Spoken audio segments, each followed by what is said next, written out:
Bonjour, c'est Ursule. On est le 2 février 2026. Bienvenue à Vie et Miséricorde. Amen. Alors, vivre dans l'amour du Père. Notre texte se trouve dans Jean 3, le verset 33. Celui qui a reçu son témoignage a certifié que Dieu est vrai. Car celui que Dieu a envoyé dit les paroles de Dieu. Parce que Dieu ne lui donne pas l'esprit avec mesure. Le Père aime le Fils et il a remis toutes choses entre ses mains. Celui qui croit au Fils a la vie éternelle. Celui qui ne croit pas au Fils ne verra point la vie, mais la colère de Dieu demeure sur lui. Amen. Ce sont les paroles de Jésus alors qu'il enseignait. Alors que, Jean-Baptiste était en train d'enseigner et il enseignait à ses disciples que Jésus-Christ était au-dessus de lui. Parce que les disciples de Jean ne comprenaient pas que les autres sont allés à Jésus, alors que Jean leur a dit, voici l'agneau de Dieu. Et Jean de leur dire, Jésus est celui à qui appartient tout. C'est la tête de l'Église. En ce temps, le nom, ce n'était pas l'Église, c'était l'épouse. Alors, Jean de leur dire, au fait, tout ce qui est là, c'est pour lui. Alors, le Père aime le Fils, il a tout remis entre les mains du Fils. Si tu as donné ta vie à Jésus, sache que tu es aussi connecté au Père. Et tout ce que Jésus a est à toi. Justement, c'est dit que le Père aime le Fils et il a remis toutes choses entre ses mains. Dieu a remis toutes choses entre les mains de Jésus et Jésus, dans son grand amour, a décidé qu'il allait tout partager avec nous. Maintenant, es-tu en train de vivre dans l'amour du Père ou bien vis-tu tout simplement loin de lui? Ça, c'est une question qui nous est posée aujourd'hui, mais qui nous sera encore posée à la fin de notre vie sur cette terre, si on ne règle pas cette situation. Et c'est quoi qui a réglé? Il a réglé que c'est le temps de connecter à ton Dieu, d'être une seule âme, un seul corps, un seul esprit avec ton Seigneur Jésus. C'est comme ça qu'il était avec le Père. Et le Père, n'est-ce pas, l'a aimé et lui a donné d'être notre leader, notre berger. Et nous marchons dans ce que Dieu nous a donné à travers Jésus-Christ. Et Jésus-Christ a dit, il dit qu'il est la porte.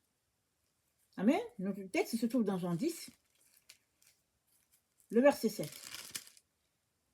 Jean 10, verset 7.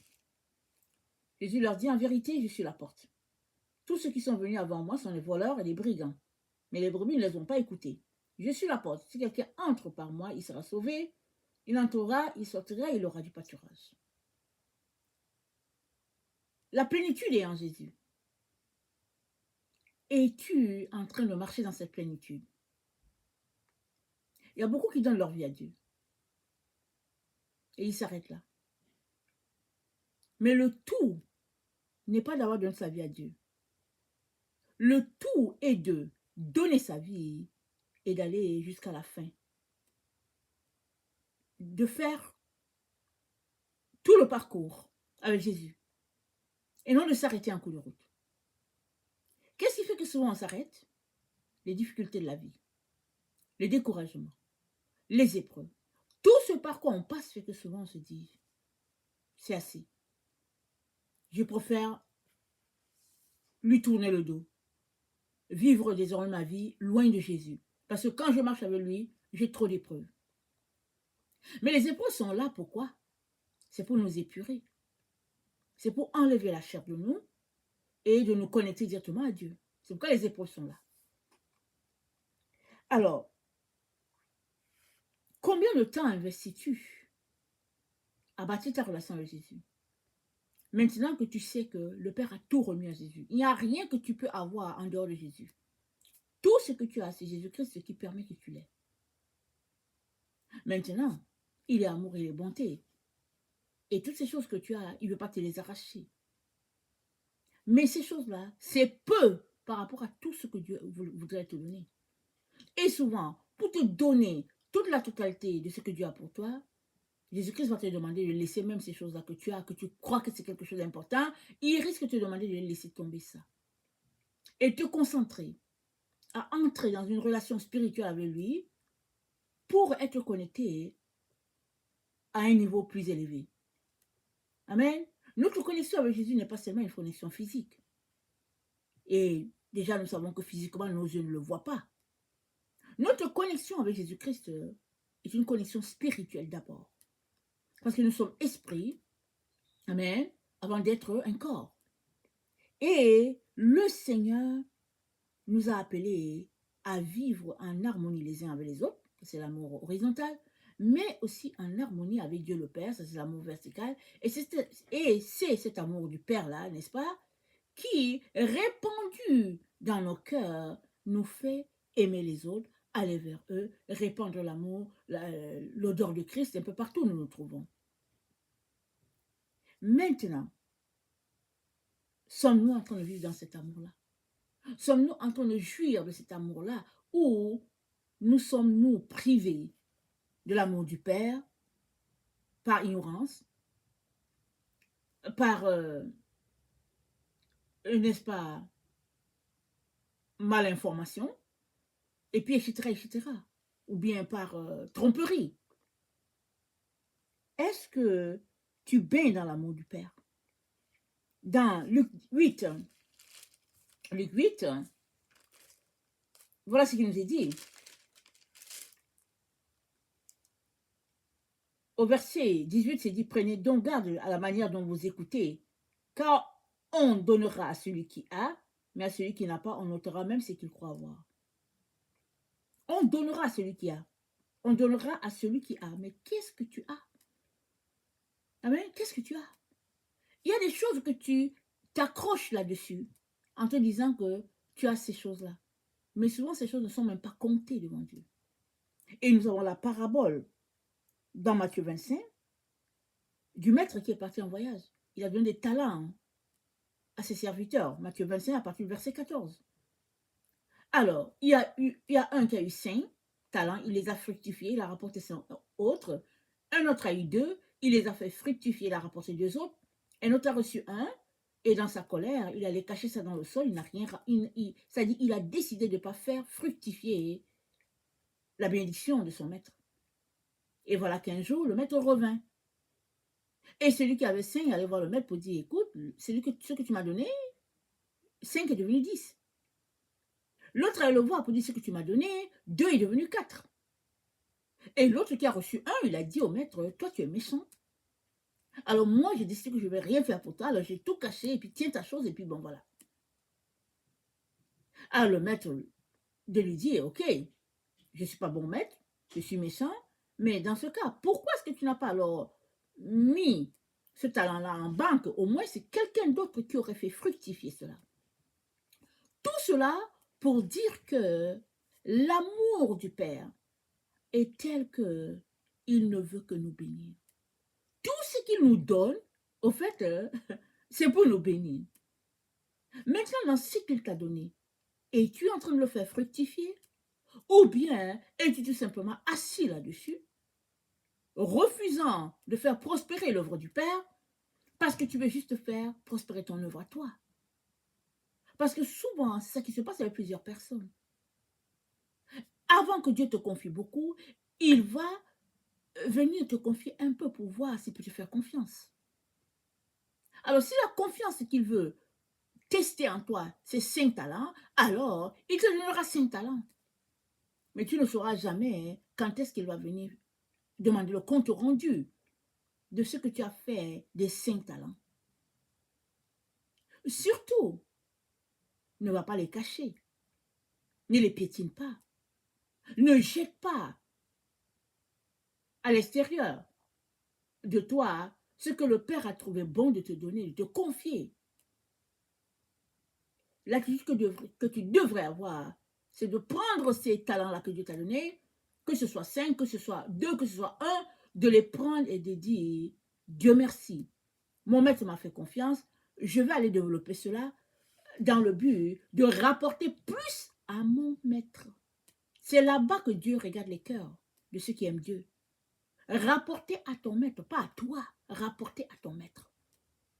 Et Jésus-Christ te dit, si tu n'as pas pris soin de ce qui est à autrui, comment Dieu te donnera-t-il ce qui est pour toi? Question de dire que, avant que Dieu te confie ce qu'il a pour toi, il va te remettre ce qu'il aimerait que tu fasses se développer. Et en même temps qu'il te remet cette chose-là à développer, en même temps, c'est un test pour toi. Il veut savoir comment es-tu en train de te comporter avec ce qu'il t'a remis. Es-tu prêt à répondre à l'amour du Père alors qu'il te sollicite, alors qu'il a besoin de toi? Es-tu prêt? Parce que cet amour qu'il exprime envers toi est en fait le test pour plus. Parce qu'il t'aime tellement. Il ne veut pas te perdre, il ne veut pas te gaspiller, alors il te donne un petit échantillon pour voir qu'est-ce que cet échantillon va rapporter et comment il pourrait encore t'orienter dans un domaine beaucoup plus pointilleux pour que tu rapportes plus. Amen. Il est donc important qu'on puisse sortir de nous-mêmes et nous connecter à l'amour du Père. Penser à son amour, le louer pour ce qu'il a fait pour nous, l'aimer dans ce qu'il a pour nous et avoir une seule pensée, c'est de faire fructifier des choses pour la gloire de notre Père. Alors que nous nous comportons comme ça, nous sommes en train d'imiter point par point notre Seigneur Jésus, qui s'est comporté de la même manière envers le Père, et le Père l'a béni. Et c'est comme ça que toi et moi serons aussi bénis, alors que nous avons décidé de marcher dans ce que Dieu a pour nous. Amen.